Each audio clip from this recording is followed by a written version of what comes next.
সর সর, আমার বউয়ের দিকে একদম নজর দিবি না, সর বলছি।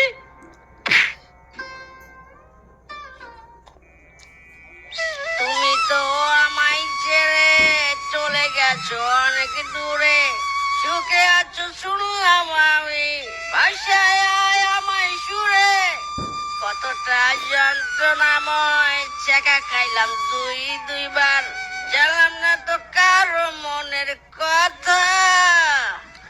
ওরে বাবা রে, এই কে রে, কোন শালায় আমার ধাক্কা দিল রে? না, ধাক্কা তো দেয়নি, ধাক্কা তো আমি দিয়েছি। এ মামা, এটা কিসের বাক্স? দেখি তো ভিতরে কি। মাইরি, এগুলো কি?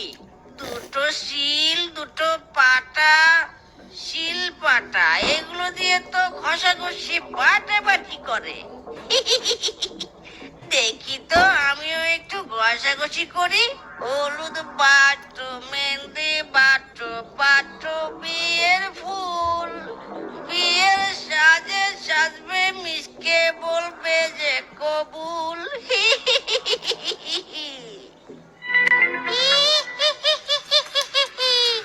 ডার্লিং, অনেকদিন পর আমরা অবশেষে মুক্ত হতে পারলাম। কতদিন পর প্রকৃতির বাতাস নাকে ঢোকাতে পারছি। আমার খুব আনন্দ হচ্ছে গো। এই এই, তোরা কে রে? আমার শিল পাটা দুটো কোথায় গেল? আমি যে বিয়ের হলুদ মেহেন্দি পাচ্ছিলাম, দে আমার শিল পাটা দে। আজকে আমার গায়ে হলুদ, হলুদ লাগাবো, মেহেন্দি পরাবো, নাচ করবো।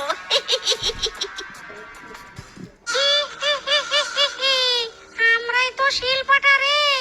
অনেকদিন আগে আমার প্রেমিকাকে নিয়ে এই বনে প্রেম করতে আসছিলাম, কিন্তু এক বেটা তান্ত্রিক আমাদের প্রেম দেখে হিংসেতে জ্বলে মরছিল। বেটা নাকি ছ্যাঁকা খেয়েছে, আর সেই কারণে আমাদের দুজনকে এই দুই শিলপাটায় বন্দি করে রেখেছিল। আজ দুই শিলপাটা ঘষার কারণে আমরা মুক্তি পেয়েছি। আজ থেকে আমরা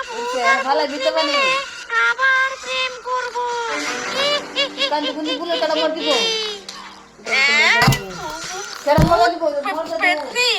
ওরে বাবা রে, তোরা ভূত, আমার কোনো ক্ষতি করিস না মায়েরি। আরে আরে বোকা, আমরা তোর কোনো ক্ষতি করব না।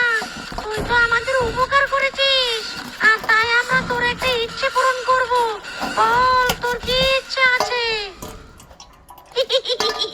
মায়েরি, সত্যি তোমরা আমার ইচ্ছে পূরণ করবে?